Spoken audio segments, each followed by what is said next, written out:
Bonjour tout le monde, je suis Élisia, thérapeute holistique, enseignante en spiritualité appliquée et mon but, unifier, relier les différentes perspectives thérapeutiques en lien avec le langage de la tête, du cœur et du corps en vous racontant mes expériences personnelles, témoignant un peu de ce que j'ai vécu. Aujourd'hui, je me propose de vous parler dans ma trilogie, là, de mes 3 coups de cœur, de mon coup de cœur pour la fasciathérapie, méthode Danny Bois. Et la fasciathérapie, bien, ça serait en lien avec le corps plus particulièrement, mais comme vous le savez, c'est relié aussi quand même avec la tête et le cœur. Alors aujourd'hui, ce qu'on va couvrir comme contenu, bien, évidemment, il va falloir que je vous raconte en premier c'est quoi les fascias, c'est quoi ce bébite-là, qu'est-ce que ça mange en hiver. Ensuite, vous raconter un peu comment j'ai découvert ça dans ma vie personnelle. La formation que j'ai faite, c'est quoi, ça a été quoi les moments forts que j'ai vécu dans cette formation-là. Et je vais terminer avec un exercice pour vous faire vivre ce que j'ai vécu moi-même dans une journée découverte de fasciathérapie. C'est quoi les fascias? C'est un tissu conjonctif qui a une structure quasi cristalline qui peut passer d'une densité à... C'est comme un effet caoutchouteux, densité soit filamenteuse, un peu comme une toile d'araignée à très dense. Ça relie et sépare toutes les structures du corps. Ça entoure les nerfs, les os, les organes, les muscles. Ça passe à travers les muscles même. C'est comme des effets filamenteux. Toutes les fibres musculaires sont entourées par les fascias. En fait, les fascias tiennent tout le corps ensemble, littéralement. On voit à l'image les différentes textures de fascia. On voit de façon microscopique. Dr Guimberteau, il y a sa vidéo qui est présentée, si ça vous intéresse, pour en savoir plus, dans la légende. Ce qui est intéressant, c'est qu'à travers toutes ces différentes textures-là, on va parler des fascias, mais en réalité, c'est un seul parce que tout est relié ensemble à travers le corps. Autre élément à savoir à propos des fascias. Beaucoup de fluides du corps passent par les fascias. Donc, imaginez, on est à 65 à 70 d'eau, mais c'est par les fascias que cette eau circule dans le corps. Évidemment, par exemple, les fascias autour des os sont très denses, ça bouge peu. Puis ça va jusqu'à le fascia autour des poumons, par exemple, doivent être beaucoup plus souples. Donc, il y a toute cette variante-là. Mais ce qu'il faut retenir, c'est que plus on est en santé, plus les fascias vont être en mesure d'être souples, d'être fluides en quelque sorte et reprendre leur position initiale une fois que le mouvement ou la contraction a été nécessaire. Par contre, avec le temps, plus il y a du stress, une accumulation de difficultés vécues dans le corps, et plus le fascia reste cristallisé en quelque sorte, il reste crispé, il ne retrouve plus sa position initiale. Et quand je dis cristallisé, ce qui est le plus important à retenir à propos des fascias, moi c'est ce qui me fascine à ce propos-là, c'est de par sa structure quasi cristalline, il agit comme un cristal liquide, ça conduit l'énergie, l'information à travers le corps, ça traite l'information, ça l'emmagasine aussi. Donc, les fascias, c'est comme la structure physique qui est responsable de la mémoire du corps. Et vous savez, dans la vidéo sur le TIFA, je vous parlais de mémoire cristallisée au niveau cellulaire. Bien, les fascias en sont responsables. Puis là, imaginez, OK, le cœur, cette centrale intelligente du corps, avec son champ électromagnétique, donc envoie des informations. Votre état d'esprit, je ressens de la tristesse, de la colère.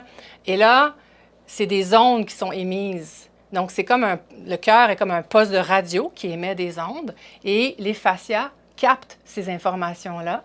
Et par exemple, si j'ai de la tristesse accumulée, bien, le fascia autour des poumons va plus réagir et venir contracter davantage au niveau de la respiration. Si c'est au niveau de la colère, les fascias du foie, bref. À chaque fois qu'il y a de l'information qui est émise par le cœur, ou par notre esprit, évidemment, bien, les fascias transforment cette information-là en réaction psychosomatique, en réaction dans le corps. Alors, c'est une composante essentielle pour comprendre la mémoire du corps. Maintenant, comment j'ai découvert ça? La fasciathérapie, méthode Danny Bois. En premier, j'avais vécu une autre méthode. L'essentiel que je veux que vous reteniez à propos de ça, c'est comment parce qu'il y en a certaines méthodes qui vont y aller comme parce que c'est les fascias, il y en a jusque dans les muscles. Alors, ils vont chercher à forcer pour aller rejoindre le fascia, mais en poussant très fort. Alors qu'au contraire, plus on pousse, plus le muscle va se crisper, va se carapacer, ça ne fonctionne pas. Alors que si on y va en douceur, ça va plus en profondeur. Okay? Puis ça fait tellement de sens quand on y pense. Donc, celle avec qui j'avais vécu, cette expérience-là de douceur, pour moi, c'était nouveau, évidemment. Et donc là, tu as l'impression qu'il ne se passe rien, finalement. Non, non, c'est assez puissant. C'est même plus puissant parce que c'est en douceur. Okay? Et lors de la journée découverte, parce que là, je me présentais un peu comme pour pouvoir être formée en fasciathérapie, cette journée découverte, elle nous a fait vivre la gymnastique sensorielle.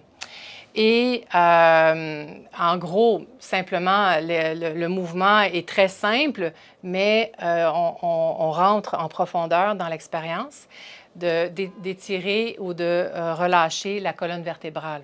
Okay?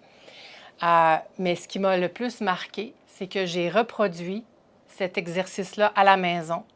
Et dans les jours suivants, juste le simple fait d'aller au bout, puis de rester présente, on dit en pleine présence avec son corps, de rester dans cette posture-là complètement relâchée, j'ai comme ressenti pour la première fois de ma vie le poids du monde sur mes épaules. Comme si je réalisais que j'avais accumulé beaucoup plus que ce que j'étais consciente. Et là, j'ai eu comme, j'ai envie de dire, une mini-dépression dans les semaines suivantes. Puis je sais que ça fait peur des fois, cette idée-là de dépression, mais pour moi, c'était un énorme cadeau parce que tout d'un coup, mon corps me donnait l'heure juste de l'ampleur de la fatigue que j'avais accumulée en relâchant complètement. Cette fatigue-là était tellement forte que je me rappelle juste d'essayer de penser à demain. Il me semble que demain, j'ai un appel à faire, je ne me rappelle plus c'est qui qu'il faut. J'étais trop fatiguée pour penser. Okay? Donc, voyez-vous comment tout est relié parce qu'à partir du moment où est-ce que je suis descendue réellement en profondeur dans mon corps, ça a affecté toutes les composantes et même ma pensée. Ça a été parfait pour moi pour prendre une décision importante de me soulager des responsabilités importantes au travail. Alors, j'ai décidé d'arrêter d'autres projets pour repartir à neuf et c'est grâce à ça que vous me voyez aujourd'hui devant vous. Donc, pour moi, ça a été vraiment un coup de cœur. Quand j'ai voulu me former, je suis allée prendre la formation courte. Dans la légende, je vais vous mettre les liens pour aller voir. Il y a deux formateurs au Québec de cette méthode-là. Et brièvement, pour vous dire, donc la méthode fasciathérapie, méthode Danny Bois. Danny Bois, je ne l'ai pas rencontré, mais ce que je sais, bon, c'est un psychopédagogue européen. Il avait été formé en ostéopathie et en kinésiothérapie. Il a complété l'étude de l'expérience corporelle perçue, ressentie et pensée. Okay? Voyez-vous comment, dans cet espace-là, on rassemble les différentes sphères de tête, cœur, corps. Okay? Et donc, dans la formation, ce qui m'a le plus marqué, si je suis un massothérapeute et que je travaille, j'ai une table de massage devant moi, j'ai mes mains sur, mettons, la jambe de la personne, et je veux détendre les muscles de la jambe, donc je vais pousser avec mes bras. Voyez-vous ce que je fais avec mes bras? En fasciothérapie, le principe, c'est de bouger très lentement dans un dialogue entre le corps de notre client et notre corps, en lenteur et tout le corps. Donc, imaginez que je vais faire un mouvement par là et je vais bouger tout mon corps. Et la lenteur, il semblerait que les fascias sont comme le contenant du vivant dans le corps. Tous les animaux, tous les êtres vivants, mammifères, pour être certain, c'est sûr que c'est tous les mammifères, mais il me semble qu'il y avait aussi les reptiles. Mais bref, tous les êtres vivants sur Terre, c'est le même rythme de 2 allers-retours par minute. 15 secondes aller, 15 secondes retour, 15 secondes aller, 15 secondes retour. Donc, c'est ce rythme-là, quand votre corps fonctionne avec ce mouvement-là, ça veut dire que votre corps est en santé. Quand il y a des problématiques dans votre corps, il y a soit de l'énergie, c'est comme il n'y a pas de cette énergie-là, ça bloque. Et donc, c'est là que la fasciathérapie entre en ligne de compte pour venir remettre le mouvement. Attention, je dis remettre, ce n'est pas le thérapeute qui remet du mouvement. C'est d'accompagner le corps pour que le corps retrouve de lui-même son mouvement initial. Donc, pour vous donner un aperçu, donc on imagine que ça, c'est le bras du client.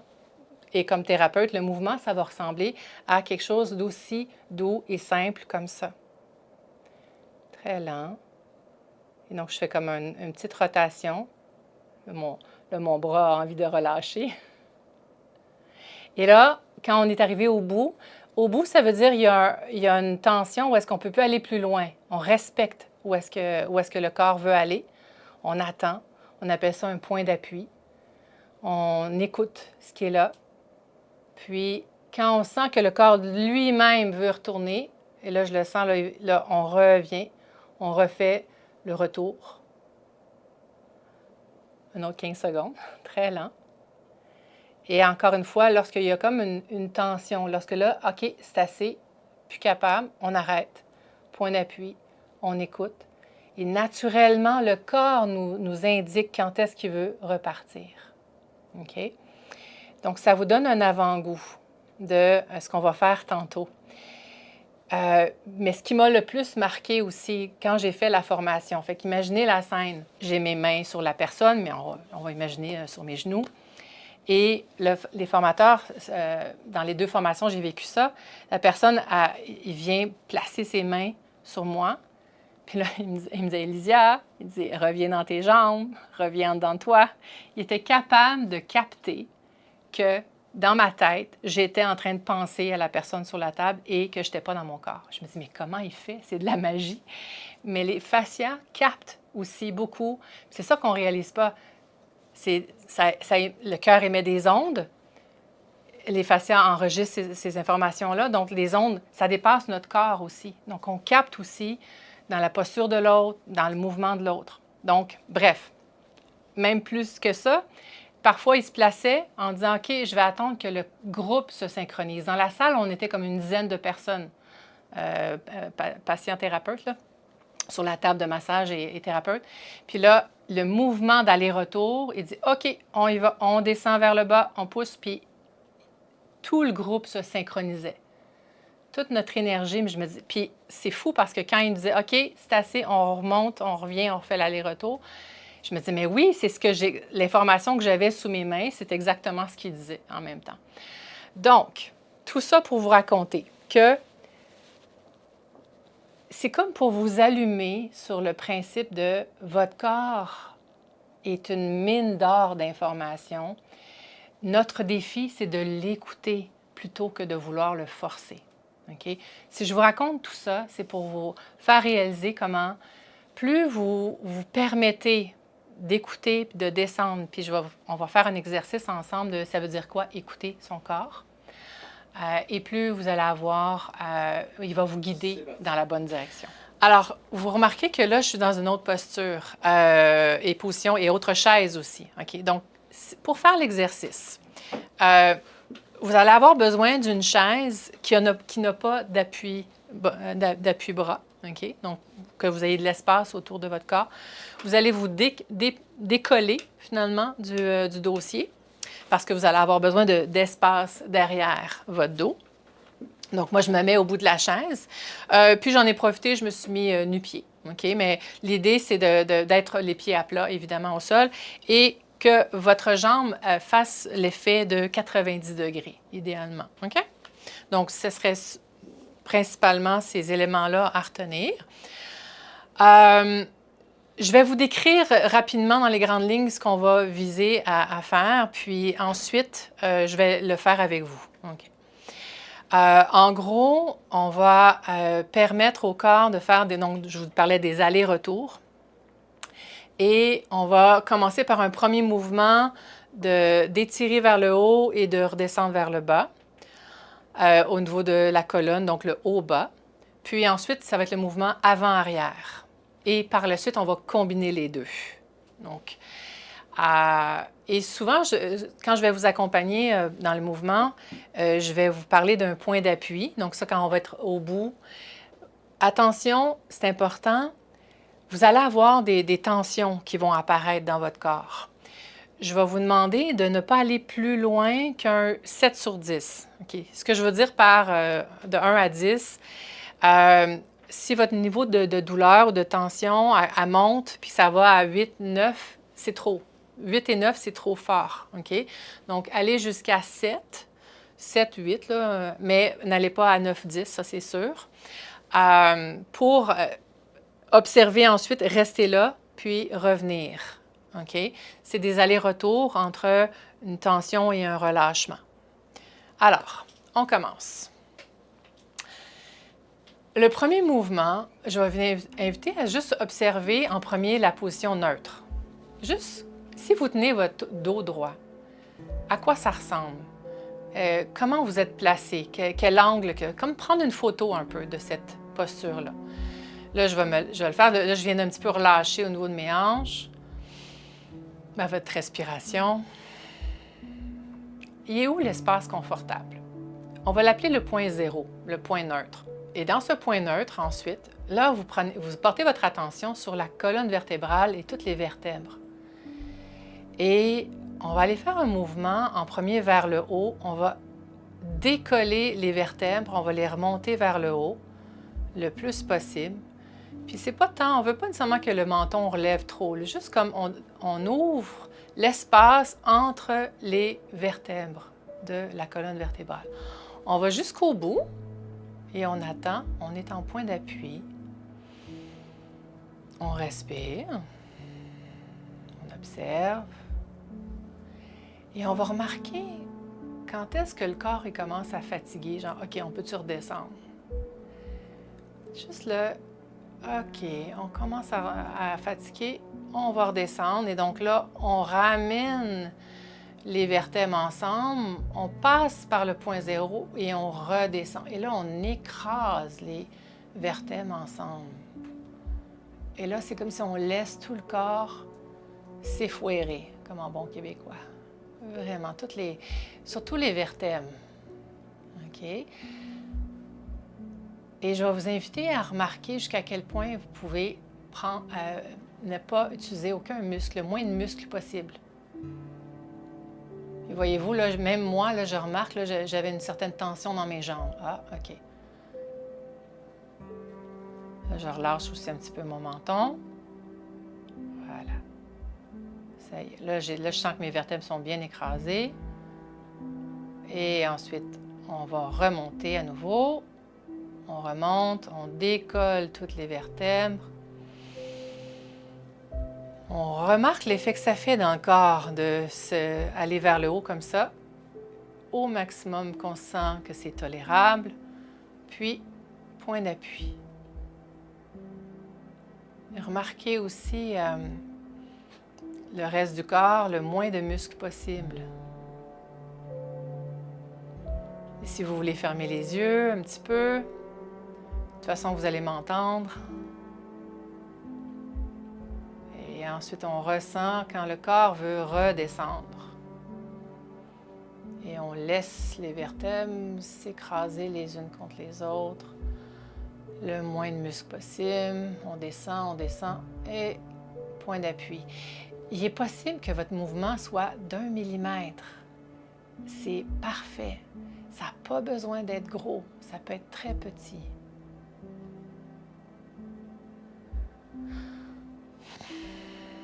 Voyez-vous, là, je viens de prendre une respiration. Mon corps vient de me dire, OK, là, je relâche. C'est pour ça le temps d'arrêt. Point d'appui. C'est bien. Puis, doucement, on va revenir au point neutre. Ce petit mouvement-là, je l'ai fait 2-3 allers-retours avec vous. Vous pouvez aussi arrêter la vidéo et en faire plus pour ce petit mouvement de haut et bas. Maintenant, je vais vous montrer le mouvement d'avant-arrière. Dans ce cas-ci, je vais insister sur le fait que vous ayez vos mains sur vos cuisses, placées à plat comme ça. Ça va être un peu votre point d'appui, mais comme pour vous appuyer, et votre limite pour ne pas aller trop vers l'avant ou trop vers l'arrière. Vous allez comprendre. Okay. Donc, à nouveau, vous retrouvez votre point zéro, votre point neutre. Juste droit, confortable. Remarquez que votre colonne n'est pas droite parfaitement, là. Il y a des courbes dedans, là. OK? Parfait.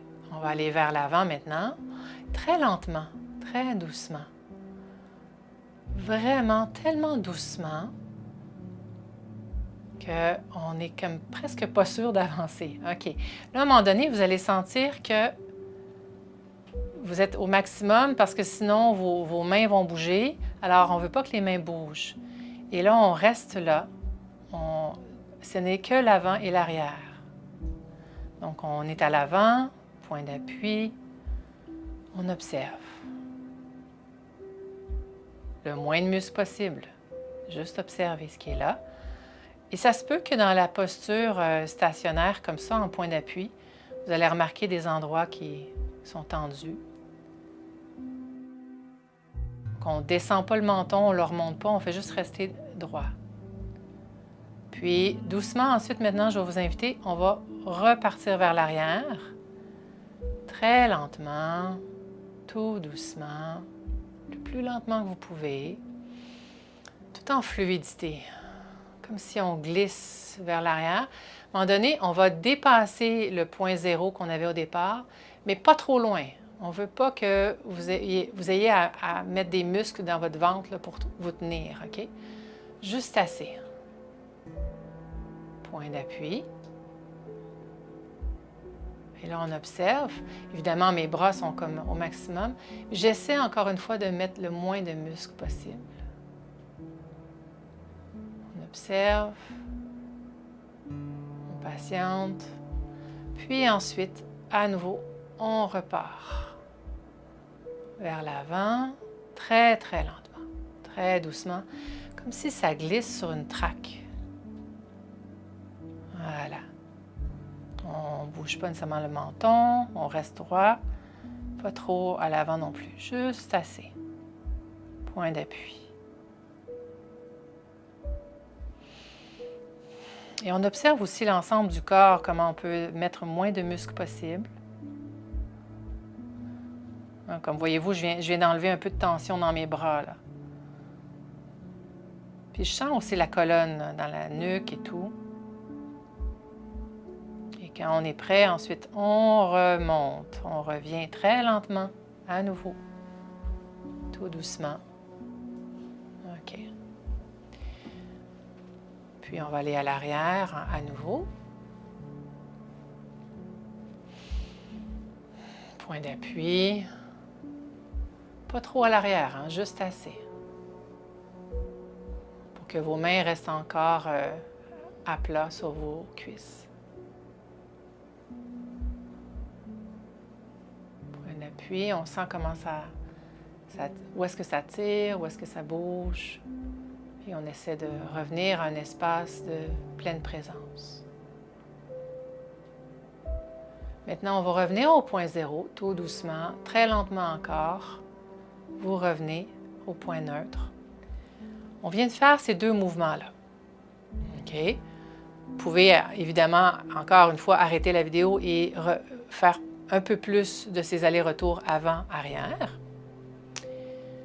Et maintenant, on va combiner les deux. OK? Et dans cette combinaison, on va commencer vers le bas. Donc, ça veut dire Laissez les vertèbres s'écraser les unes contre les autres et aller un peu vers l'avant aussi. Alors, à nouveau, vous retrouvez votre point zéro, votre point neutre. Ça se peut qu'il va changer votre point neutre, hein, vous remarquerez à la fin. Puis, on y va. On descend très lentement et on fait le mouvement de descendre autant vers le bas que vers l'avant en même temps. On combine les deux pour faire en sorte qu'il y a quelque chose qui s'écrase aussi. Donc là, la tête va descendre. Là, on laisse toute la colonne descendre. La nuque aussi, tout. Et à nouveau, on descend jusqu'au bout, du 7 sur 10, point d'appui. On observe.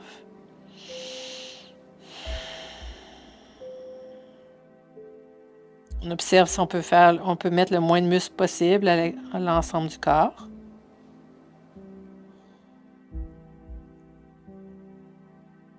Et on reste présent à ce qui est là. On peut même commencer à remarquer, tiens, quand est-ce que le corps a envie de remonter. Puis, on peut attendre, comme c'est comme un premier train qui veut partir, on peut attendre au deuxième train, au troisième. Attendre lorsqu'il y a à nouveau cette impulsion du corps qui veut remonter. OK, ça y est, on va y aller. On remonte très lentement. Donc, on va vers l'arrière et on remonte vers le haut aussi. Et quand on va aller vers le haut, très lentement, on veut que le menton, on peut lever le menton aussi, mais assurez-vous que votre regard n'aille pas plus loin que le coin du plafond et du mur. On ne veut pas que vous ayez forcé votre nuque vers l'arrière. Okay? Puis à nouveau, point d'appui. Et à chaque aller-retour, c'est comme si le corps apprend et vous allez peut-être remarquer qu'il peut se permettre d'aller un petit peu plus loin à chaque fois. Le moins de muscles possible, on observe, on respire. Là, je sens que ça travaille dans ma nuque, à l'arrière. OK. On sent quand le corps est prêt à y revenir, à faire son retour. Et c'est parti. On y retourne, on redescend. On laisse les vertèbres s'écraser. Et tout commence, ça glisse. Ressentez l'effet du mouvement qui glisse doucement, sans effort. Ça y est.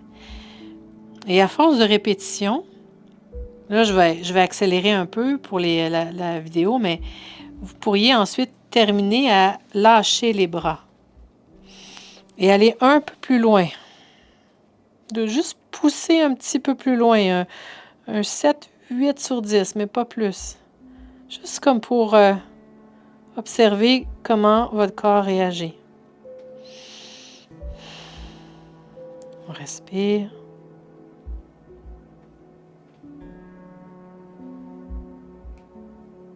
Très bien. Puis à nouveau, quand on est prêt à remonter, on peut le sentir, hein, quand le mouvement est prêt à revenir. On peut ramener les mains sur les cuisses. On remonte, on va vers l'arrière, on étire. Et lorsqu'on est vers la fin, on peut aller laisser encore une fois les bras aller. Et ouvrir, puis remarquer comment vos épaules, votre cage thoracique peut ouvrir un peu plus vers le haut. Encore une fois, vous trouvez l'espace où est-ce qu'il y a un point d'appui et le moins de muscles possible. Mais juste maintenir cet espace, cette posture-là.